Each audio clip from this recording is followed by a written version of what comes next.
Como habíamos anunciado, vamos a empezar viendo lo que podemos llamar bibliología y vamos a comenzar con una introducción a este tema.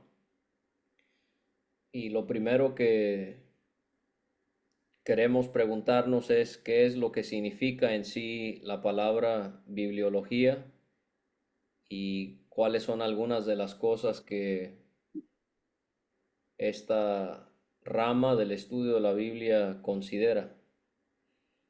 Así que la palabra biblio es la palabra libro, bibliología, la palabra biblio es la palabra libro y la palabra logía que conocemos bien, la palabra logos en el griego está asociada con este término. La palabra logía sería el estudio de manera que bibliología muy sucintamente es el estudio de un libro. Puede ser en general. Aquí vamos a obviamente enfocarnos en cuanto a las escrituras. Y la palabra biblio dio origen a la palabra Biblia. Por lo tanto, la bibliología es el estudio de la Biblia. Y lo que vamos a ir considerando en las próximas semanas en cuanto a la bibliología, el estudio de la Biblia, es enfocarnos en temas como, por ejemplo, la doctrina de la inspiración. En sí, ¿qué es lo que significa el hecho de que decimos que las escrituras son inspiradas? Hay algo ahí importante que tendremos que aclarar porque normalmente hablamos de que los autores fueron inspirados, pero realmente la Biblia especifica que los autores obviamente fueron guiados por el Espíritu Santo, pero en sí son las escrituras que son inspiradas. También hablaremos de temas como la inerrancia, la autoridad, la canonicidad de las escrituras y así iremos avanzando con este eh, estudio sobre la bibliología para poder ir aclarando algunas cosas, reafirmando otras, aprendiendo quizás otros aspectos. Pero en sí, como les he comentado, el deseo de este taller bíblico es poder estudiar y enseñar, predicar la Biblia expositivamente. Y entonces, en sí, esa es la médula del taller, pero sí hay temas que serían buenos considerarlos a manera de introducción. Así que bibliología, su significado es el estudio de la Biblia, el estudio de un libro. En este caso sería la palabra de Dios. En segundo lugar, cuando pensamos en la bibliología, también deberíamos considerar la importancia de estudiar bibliología. ¿Por qué sería importante que cada uno de nosotros consideremos este tema? Bueno, porque la Biblia es el libro más importante. La palabra de Dios es el libro más importante. No habría cristianismo sin la Biblia. También pudiésemos pensar en el hecho de que la Biblia es el único libro que Dios escribió. También pensemos en el hecho de que es nuestra única fuente de verdad. No tenemos otro lugar a donde podemos ir para encontrar lo que es la verdad. Y la verdad está en la palabra de Dios. Así que es muy importante que estudiemos lo que dice la Biblia, y a eso es a lo que queremos llegar, cómo estudiar la Biblia de acuerdo a principios que la Biblia misma nos enseña para darle su sentido adecuado. Entonces es muy importante que estudiemos lo que dice la Biblia, pero también, y esto es lo que estamos haciendo durante estas primeras semanas, es estudiar qué es lo que la Biblia dice de sí misma, qué es lo que la Biblia dice de sí misma. Y en resumidas cuentas, la Biblia es el curso básico del cristianismo.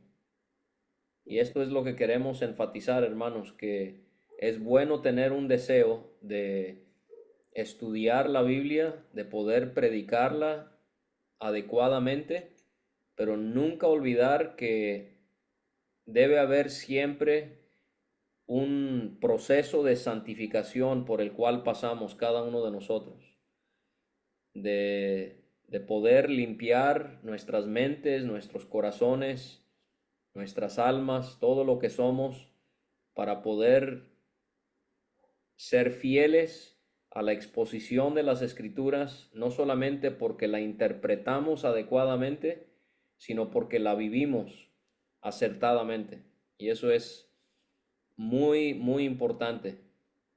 A veces el conocimiento nos puede envanecer, podemos ser ciegos a nuestras faltas, a nuestras fallas, pero como predicamos, como enseñamos, como tenemos conocimiento, podemos llegar a pensar que esas cosas realmente no importan, pero lo que queremos enfatizar es que no, que sí importan, y que si yo quiero servir a la iglesia, si yo quiero servir al Señor, enseñando su palabra, estudiando su palabra, voy a tener que vivir de una manera que sea agradable al Señor. Entonces la Biblia es el curso básico del cristianismo. Y de forma muy resumida, la Biblia nos enseña sobre las siguientes cosas. En primer lugar, nos provee conocimiento para todo lo que requerimos en esta vida. Nos provee el conocimiento para todo lo que requerimos en esta vida. Por ejemplo, esto lo podemos ver en lo que escribió Pedro en 2 de Pedro 1:3. Todas las cosas que pertenecen a la vida y a la piedad nos han sido dadas por su divino poder, mediante el conocimiento de aquel que nos llamó por su gloria y excelencia. Y aquí es donde entra la doctrina de la suficiencia de las Escrituras, que las Escrituras realmente son todo lo que requerimos para poder conocer todo aquello que nosotros necesitamos. O también esto lo vemos en la segunda carta de Pablo a Timoteo, capítulo 3, 16 y 17. Toda la Escritura es inspirada por Dios y útil para enseñar, para redarguir, para corregir, para instruir en justicia, a fin de que el hombre de Dios sea perfecto. La palabra ahí en griego indica más bien para que, a fin de que el hombre de Dios sea completo, enteramente preparado para toda buena obra. Entonces, en primer lugar, la Biblia nos provee el conocimiento para todo lo que requerimos en esta vida. En segundo lugar, pudiésemos también, tratando de resumir de una manera muy general lo que la Biblia hace por y para nosotros, es que nos provee el conocimiento para entender todo lo que ocurre a nuestro alrededor. Entonces la Biblia nos da el conocimiento que requerimos en esta vida. La Biblia nos provee el conocimiento para entender todo lo que ocurre a nuestro alrededor. O sea, lo que tengo en mente aquí es que la Biblia nos enseña todo lo que necesitamos saber sobre la naturaleza perversa del hombre. Y esto explica todo lo que ocurre a nuestro alrededor. El predicador inglés del siglo XIX, J.C. Ryle, Juan Carlos Ryle, él dijo: dame una vela y una Biblia y enciérrame en un calabozo oscuro y te contaré todo lo que está haciendo el mundo entero. Hay mucha verdad, ¿no?, en esa frase. Dame una vela y una Biblia y enciérrame en un calabozo oscuro y te contaré todo lo que está haciendo el mundo entero. O sea que la Biblia nos informa en por qué nosotros actuamos de la manera en la que lo hacemos y también nos informa en por qué el mundo a nuestro alrededor actúa de la manera en la que lo hace. Y en tercer lugar, pudiésemos decir que la Biblia nos provee el conocimiento requerido para conocer, amar, servir y adorar al Dios triuno. Lo voy a decir otra vez porque este es el más importante de los tres. La Biblia nos provee el conocimiento requerido para conocer, amar, servir y adorar al Dios triuno. ¿Se acuerdan lo que dijo Jesús en Juan 17:3? Esta es la vida eterna. A veces pensamos en la vida eterna siendo lo que es en un sentido futuro, que es el cielo, pero eso en sí no es todo lo que abarca ese término. También deberíamos de enfatizar lo que la vida eterna es en el presente, que es una vida transformada conforme a aquel que murió para que nosotros muramos al pecado y aquel que resucitó para que nosotros andemos en novedad de vida, de acuerdo a Romanos 6. Pero en sí la vida eterna, más allá de todo eso, dice el Señor, que te conozcan a ti, el único Dios verdadero, y a Jesucristo, a quien has enviado. Entonces, así deberíamos de ver el estudio, el aprendizaje, la lectura de la palabra de Dios. No leo la Biblia, no estudio la Biblia para preparar un sermón. Leo y estudio la Biblia para conocer a Dios. Muchos de nosotros conocemos la Biblia de Dios, pero muy pocos de nosotros conocemos al Dios de la Biblia. Y esa debe ser nuestra ambición. Es como lo que hablaban los puritanos hace unos 400 años. Ellos hablaban del coram Deo, y esto es estar frente al rostro de Dios. Coram Deo. Ese debe ser nuestro deseo, estar siempre viendo el rostro de Dios, conociéndole a Él a través de su palabra.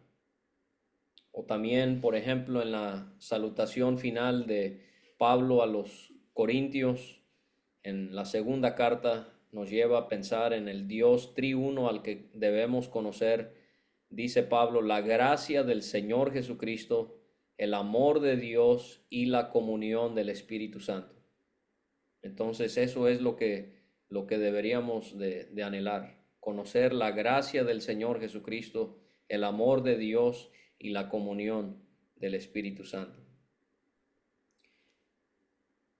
Yo lo he mencionado antes y lo voy a volver a comentar.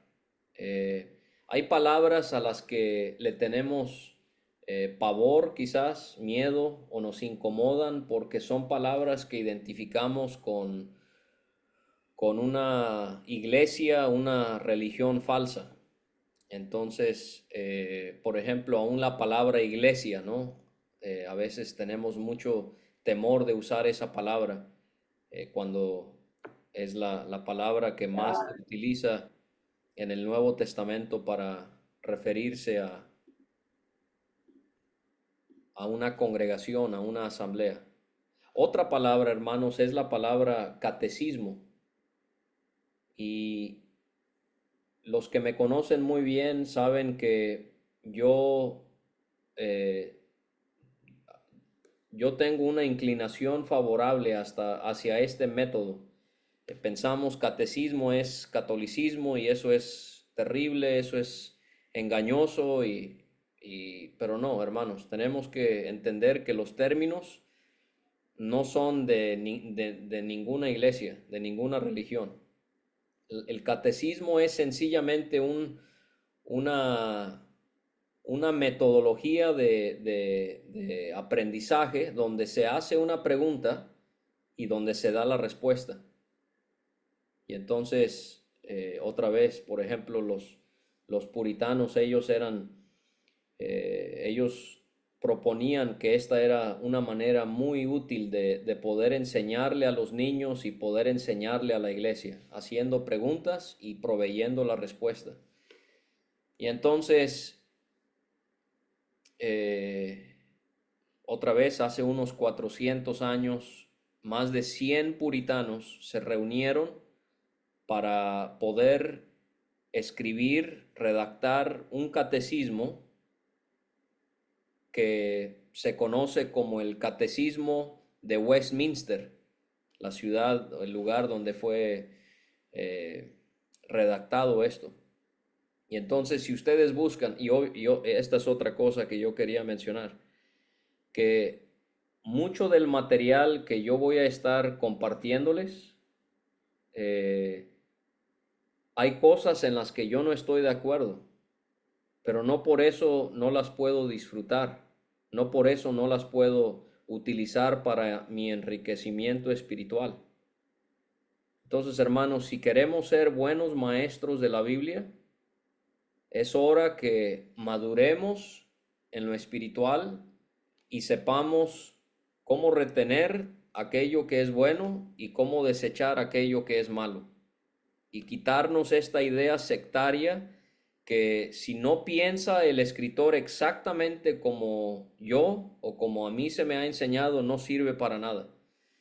Esa no es una manera en la que vamos a poder avanzar, hermanos. Entonces tenemos que madurar en ese sentido y quitarnos esos paradigmas y poder aprender de otros que quizás no concordamos con ellos en todo lo que ellos enseñaron, pero que lo que sí enseñan conforme a las escrituras lo seguimos porque es material muy provechoso. Entonces tenemos que ser como dice Pablo en 1 Corintios 11:1, sean imitadores de mí, así como yo de Cristo.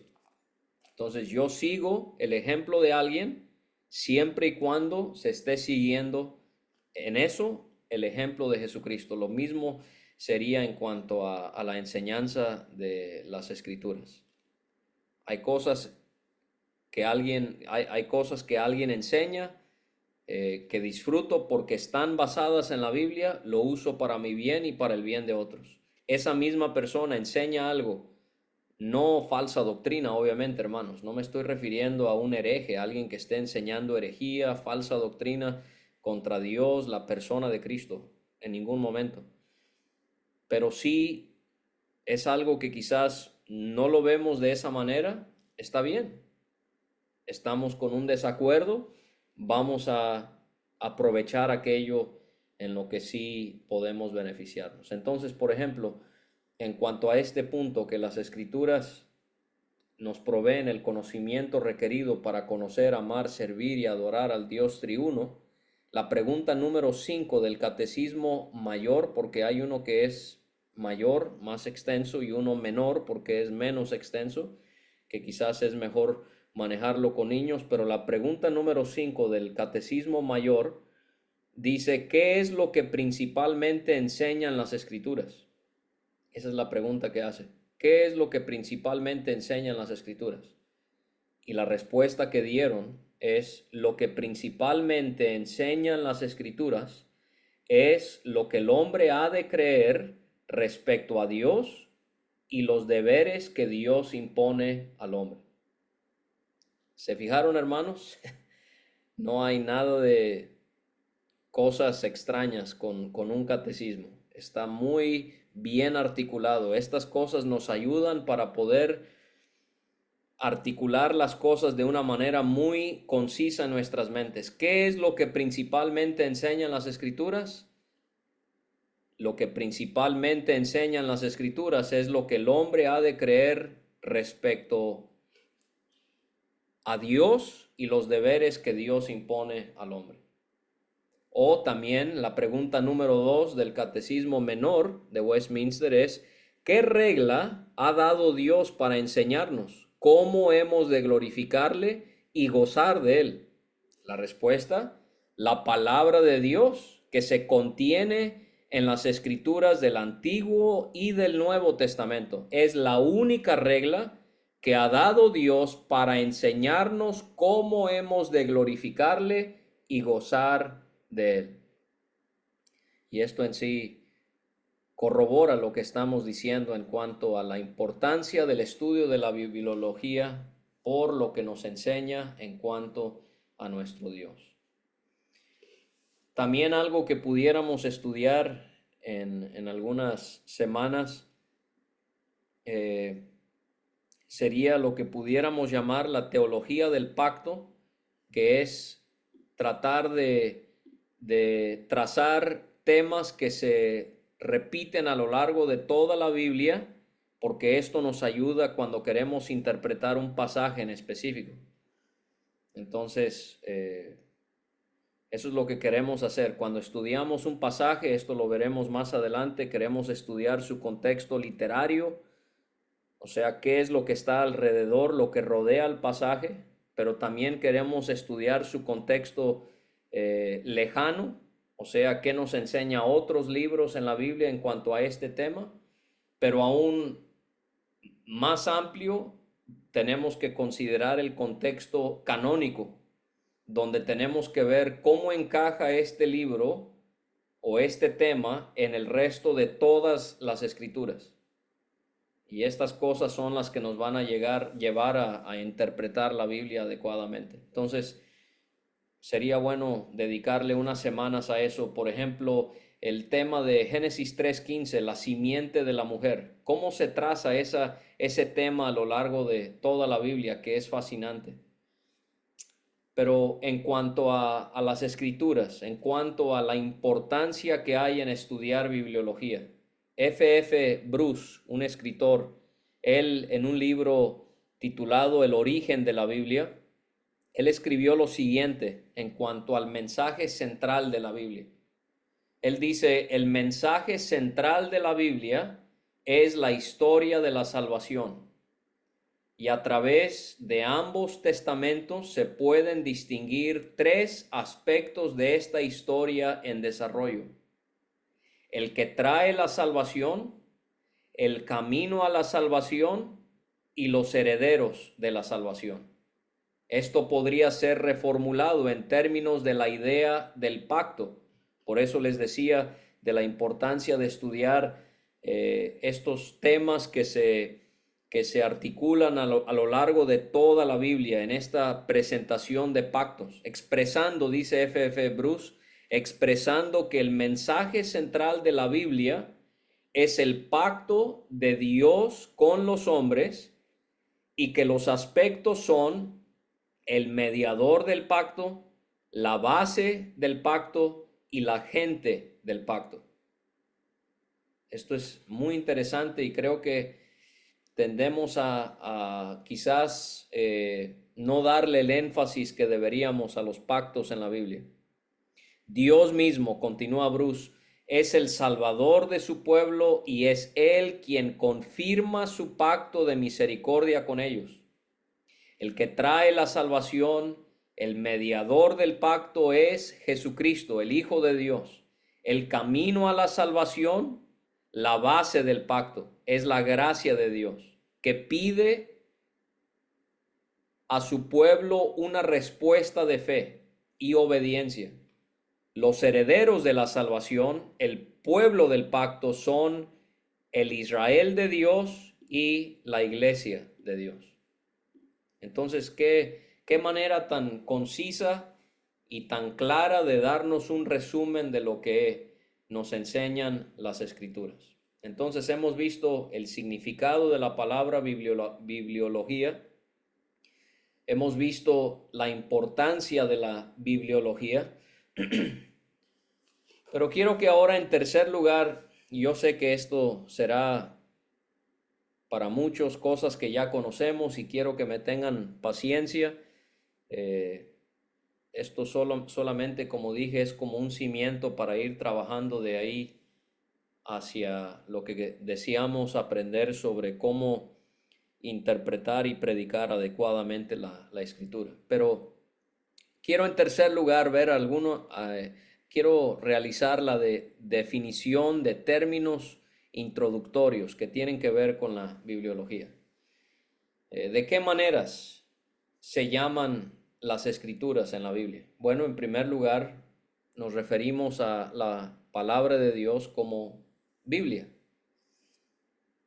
¿Qué significa esa palabra? ¿Por qué la llamamos Biblia? Bueno, esta palabra proviene del término Biblia, que en griego es la palabra libros. La palabra de Dios contiene 66 libros, pero no la llamamos Biblias en plural, la llamamos Biblia.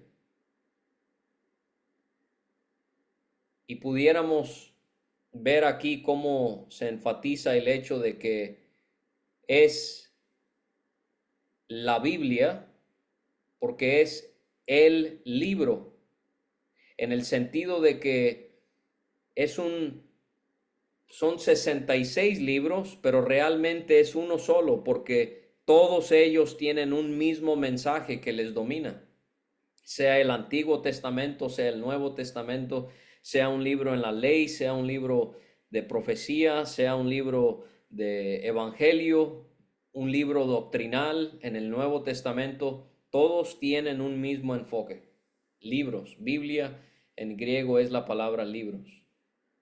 Y decimos Biblia en el sentido de que es el libro, los libros, pero es el libro, no solamente porque tiene un solo mensaje, pero porque es el libro de libros, porque no hay libro como este, hermanos. Y esto debe darnos una pasión por estudiar este libro de libros que Dios nos ha encomendado, la Biblia, el único documento sobre esta tierra que es inspirada por Dios. El señor Walter Scott, escritor escocés del siglo XVIII, justo antes de morir, él le dijo a uno de sus ayudantes: tráeme el libro. Este era un hombre escritor conocido, ha de haber tenido una biblioteca de miles de libros. Y su ayudante Lockhart le contestó: ¿cuál libro? Y Scott le respondió: el libro, la Biblia. Solo hay un libro, dijo él. Qué precioso, hermanos. Esto nos conlleva entender un poco más la responsabilidad que tenemos de estudiar el libro, la Biblia, de una manera responsable y de predicarla de una manera responsable. Y hermanos, el deseo de mi corazón es que Dios pueda obrar a través de este taller bíblico muy sencillo, muy básico, muy elemental, y lo digo sinceramente, que podamos crecer en nuestro deseo de estudiar y predicar adecuadamente la Escritura. Porque la realidad es que si fuésemos sinceros en la presencia de Dios, hemos fallado en eso. Hemos fallado. No estudiamos como deberíamos, estudiamos a nuestra manera, estudiamos muy poco, utilizamos la Biblia realmente como un trampolín para expresar lo que nosotros queremos que diga el texto. Hermanos, tenemos que humillarnos delante de Dios y reconocer lo mucho que hemos pecado, que esto no es cualquier cosa, esto es todo lo que tiene que ver con el libro. Y la Biblia es llamado el libro en la Biblia. Isaías 34:16, el libro de Jehová. Marcos 12:26, el libro de Moisés. Lucas 4:17, el libro del profeta Isaías. Hechos 1:20, el libro de los Salmos. Apocalipsis 22:19, las palabras del libro de esta profecía. Salmo 47 y también Hebreos 17, en el rollo del libro. Pero también la palabra de Dios la llamamos la Santa Biblia. Así normalmente aparece en la pasta. Santa Biblia. ¿Por qué es santa? Biblia, porque es el libro. Santa, ¿por qué? Porque es pura. Porque no hay libro como este.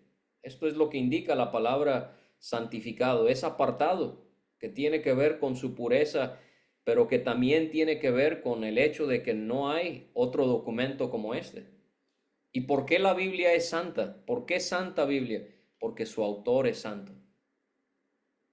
Y si su autor es santo, ¿cómo va a ser su Biblia, su libro? Santa. Romanos 7:12. Pablo llama la Biblia como siendo santa. Gill, él dijo, la Biblia es santa por su autor. Dios es santo. Todo lo que proviene de Dios es santo. Pero también la Biblia es llamada la Escritura o las Escrituras. ¿Por qué? ¿Por qué las llamamos las Escrituras o la Escritura? Bueno, la palabra en griego indica que son letras o escritos y proviene de la palabra escritos en el latín, escrituras. Las escrituras son los escritos que Dios mandó a escribir a través de distintos hombres bajo la guía del Espíritu Santo. Eso lo vamos a ver con detalle cuando veamos la inspiración.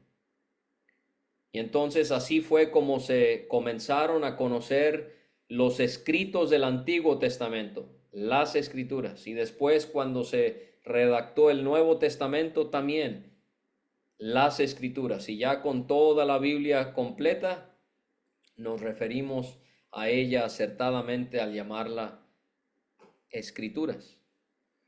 Por ejemplo, si tienen su Biblia, allí Mateo 21:42.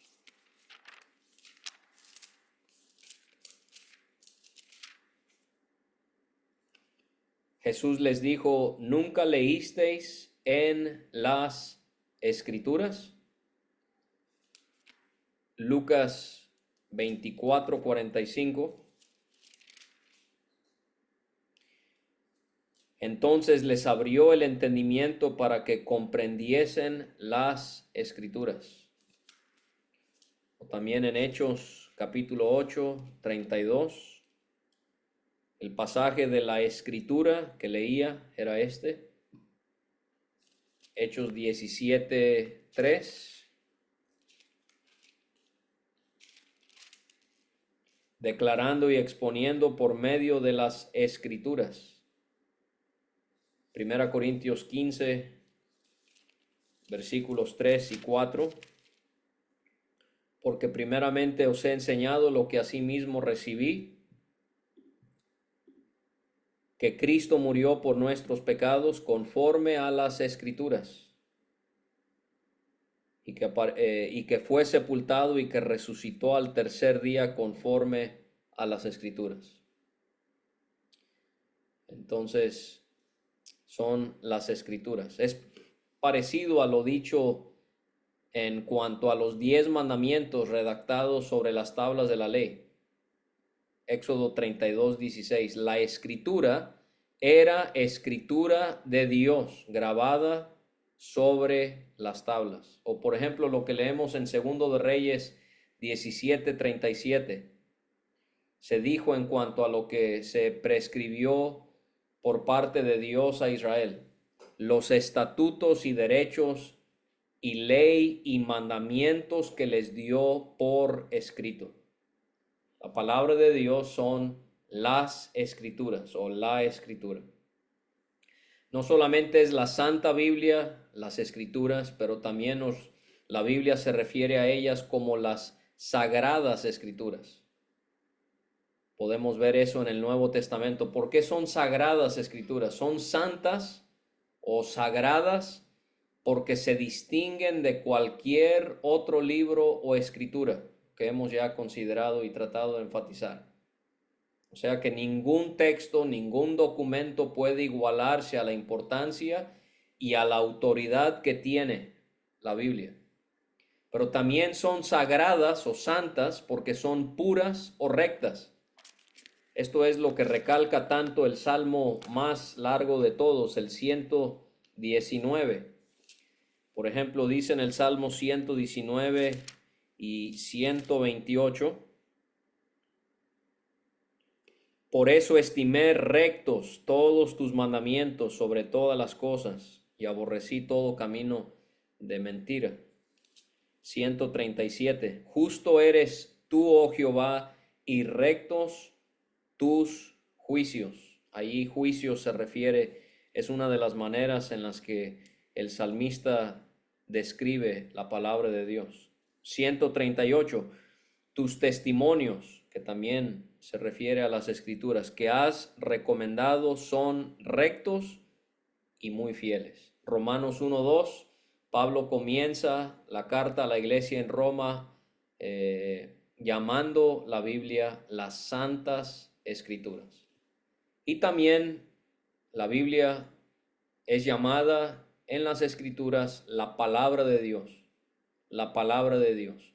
Romanos 3:2, les, hablando de los judíos, les ha sido confiada la palabra de Dios.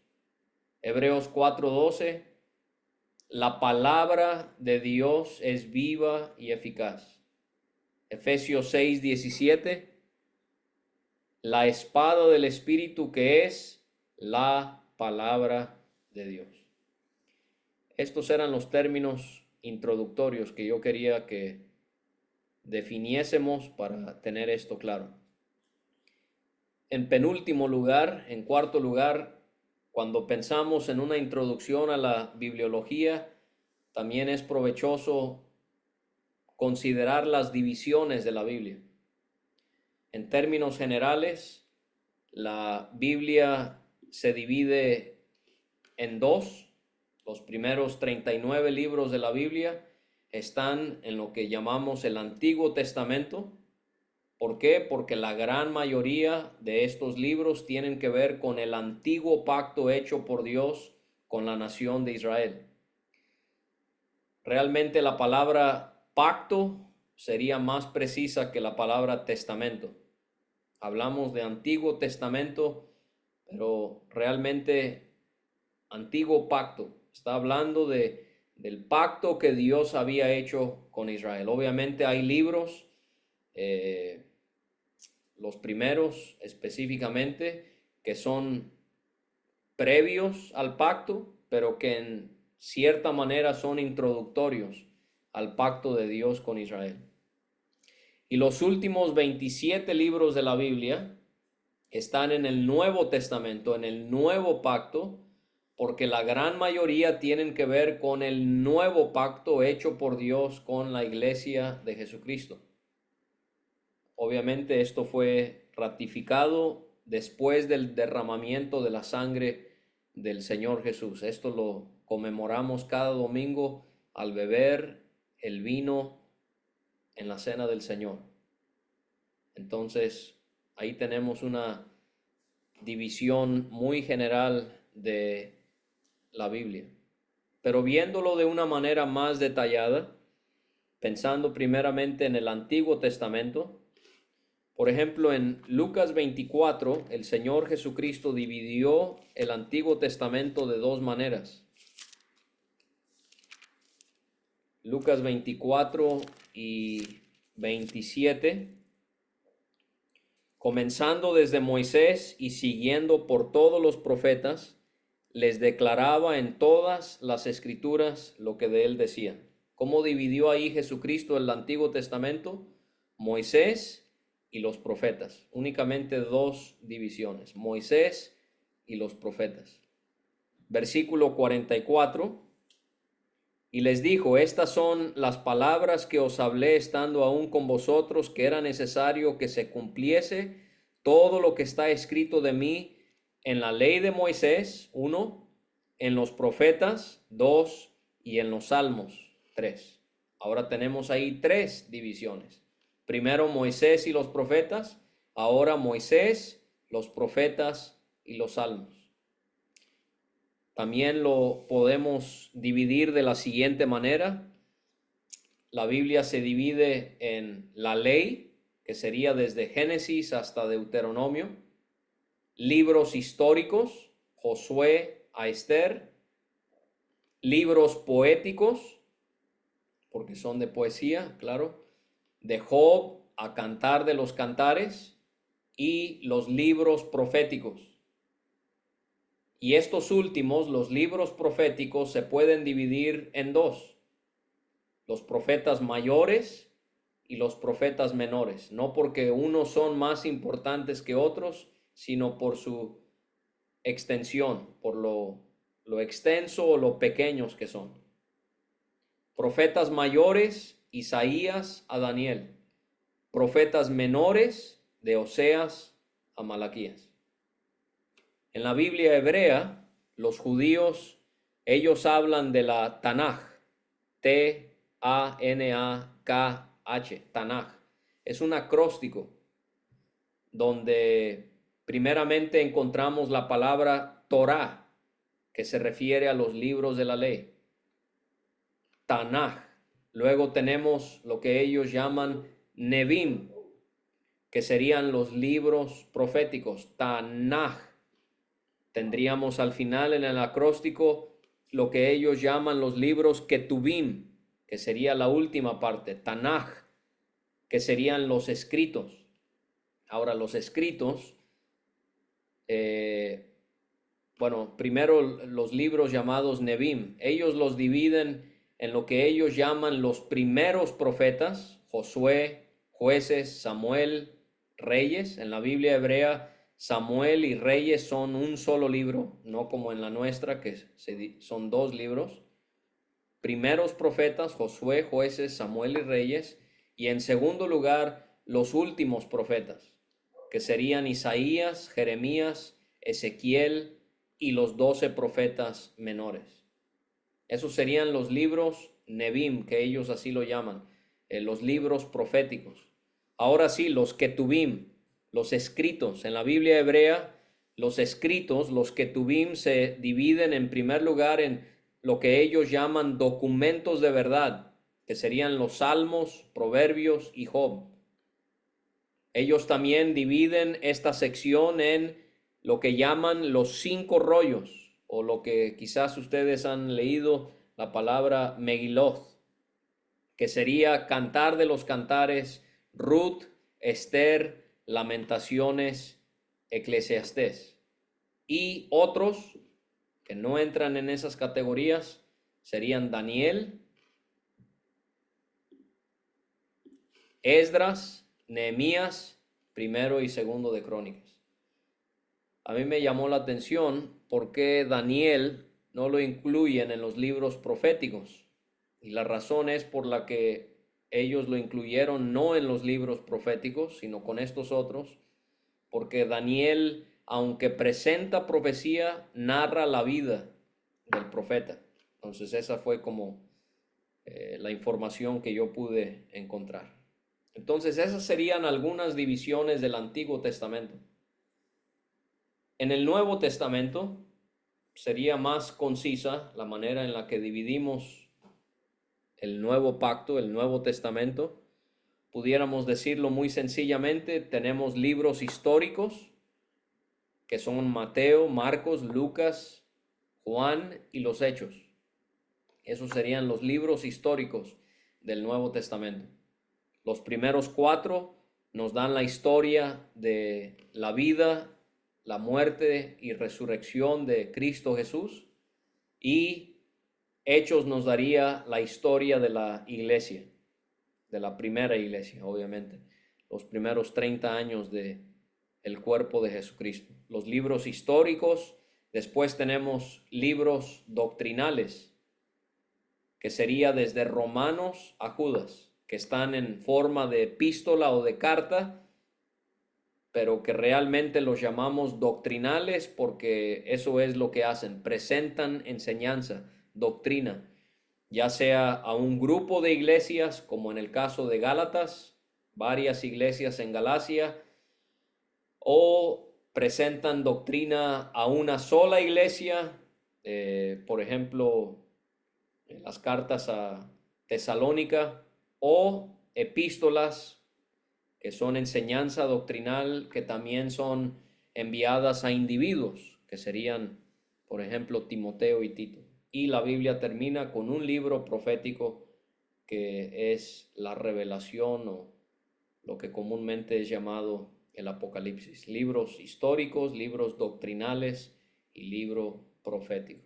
Y por último, hermanos, quisiera terminar considerando con ustedes en cuanto a la bibliología en forma de introducción a la palabra de Dios, considerando símbolos que la Biblia misma usa para describirse a sí misma. Símbolos, algo que representa otra cosa. Y la Biblia está llena de simbología. Muchos tendemos a alegorizar en demasía lo que la Biblia dice. Y tenemos que buscar un equilibrio. Pero no negamos de que la Biblia sí está llena de símbolos y queremos siempre interpretar estos símbolos de una manera adecuada. Yo no creo que sería prudente analizarlos todos con todos los pasajes. Si quieren, les puedo enviar la tabla para que ustedes puedan tenerla. Pero, por ejemplo, la Biblia, la palabra de Dios, es descrita al ser comparada con metales valiosos. Por ejemplo, la Biblia es comparada a la plata, ¿no? Salmos 12 y versículo 6. Las palabras de Jehová son palabras limpias, ¿como qué? Como plata refinada en horno de tierra. O también la Biblia es comparada al oro. El oro en la Biblia puede simbolizar la palabra de Dios. Y eso es algo, hermanos, que debemos tener sustento bíblico para lo que vamos a decir que algo simboliza. A veces nos acostumbramos a repetir cosas que escuchamos de otros, pero que realmente no hemos analizado y no tenemos base bíblica para ello. Por ejemplo, si yo preguntara qué representa el oro en el tabernáculo, yo creo que la mayoría me diría que eso representa la deidad de Cristo Jesús. Y yo no estoy diciendo que no, pero mi pregunta es, ¿en qué lo basaría? ¿Sí? O decimos que la madera de acacia en el tabernáculo representa la humanidad de Jesucristo. Yo no estoy diciendo que no, pero lo que sí estoy preguntando es, ¿qué pasaje utilizaríamos para decir que el oro siempre tiene que representar esto, la madera tiene que representar aquello? Pero aquí estamos viendo, por ejemplo, ocasiones en las que no hay ninguna duda, ¿no? Salmo 19:10 nos hace ver que el oro simboliza la Biblia. Deseables son más que el oro y más que mucho oro afinado.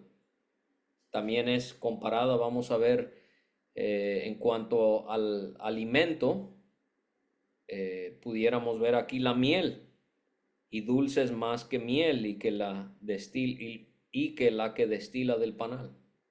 Entonces, el Espíritu Santo usa metales valiosos para representar lo que debe ser la Biblia para nosotros. También la palabra de Dios usa el símbolo de la semilla, ¿cierto? Por ejemplo, en la conocida parábola del buen sembrador en Mateo, perdón, no el buen sembrador, el sembrador. No sé por qué agregué el adjetivo bueno, aunque era buen sembrador, me imagino. Mateo 13, ¿no? Habla de la parábola del sembrador. O Santiago 1:18 y Primera Pedro 1:23 también usa el simbolismo de la semilla para hablar de la palabra de Dios. Y cada una de estas, y ustedes pueden ir viendo las citas y pueden interpretar qué es lo que el Señor nos enseña en cuanto a cada una de ellas. O sea, cada una tiene una realidad y eso es lo que siempre queremos hacer al estudiar los símbolos y al enseñarlos, que el símbolo en sí no es lo que importa, sino es qué realidad me está enseñando. Entonces, en los metales valiosos, ¿qué es lo que el Espíritu Santo quiere darme a entender sobre el hecho de que la Biblia es como la plata y el oro? Bueno, que tiene un valor incalculable. Tiene un valor incalculable el oro, la plata o la semilla. ¿Qué es lo que me da a entender el Espíritu Santo con el hecho de que la Biblia es como una semilla? Porque es fuente de vida nueva. O por ejemplo en Efesios 5 y en Apocalipsis 21 y 22, la Biblia allí es vista como agua. ¿Qué es lo que Dios quiere recalcar con ese símbolo de su palabra? Bueno, la purificación del pecado. Y entonces tengo que analizar eso y así lo puedo poner en práctica y lo puedo enseñar a otros. O Santiago 1, 22 a 25 habla de la Biblia como un espejo. ¿Qué nos enseña?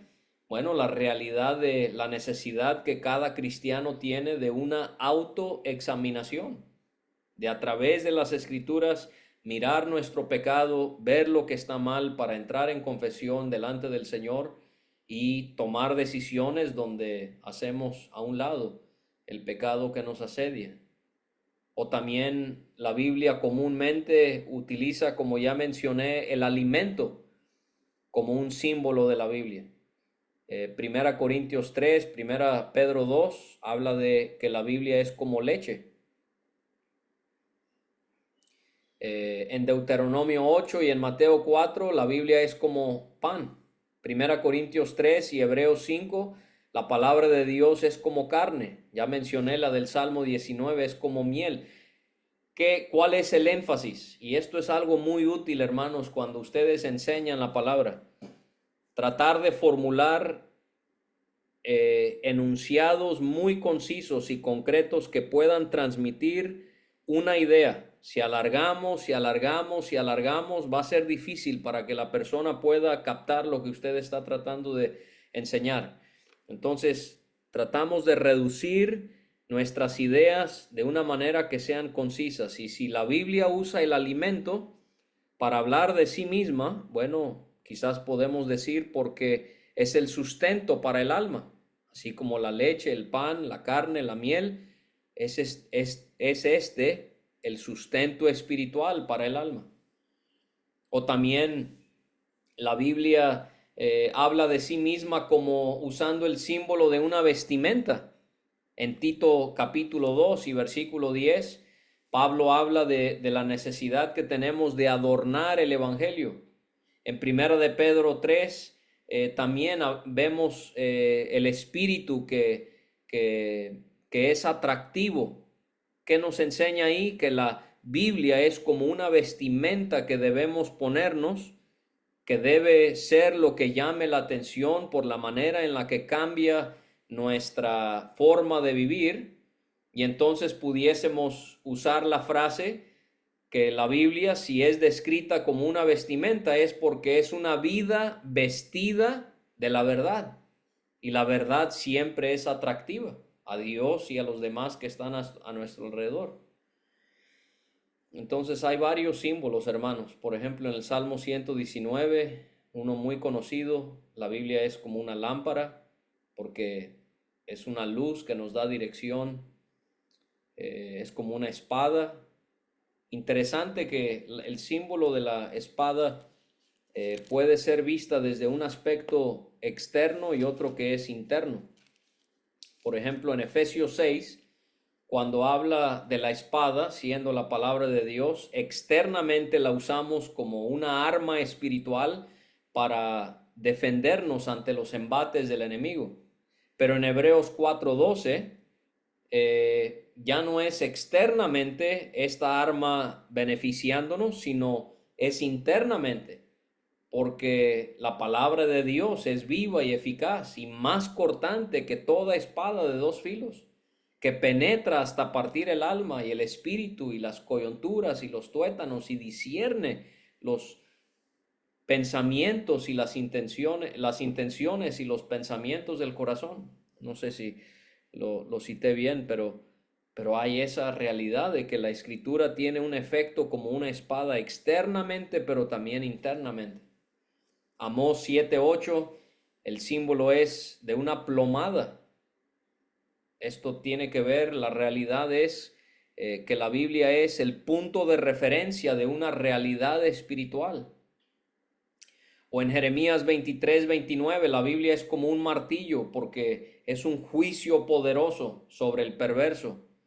Jeremías 5:14, 29, 23, 29, el símbolo del fuego porque también es un juicio poderoso. O para concluir, podemos ver en Isaías 55, 10 y 11, el hecho de que el Espíritu Santo utiliza la lluvia y la nieve para hablar de sí misma.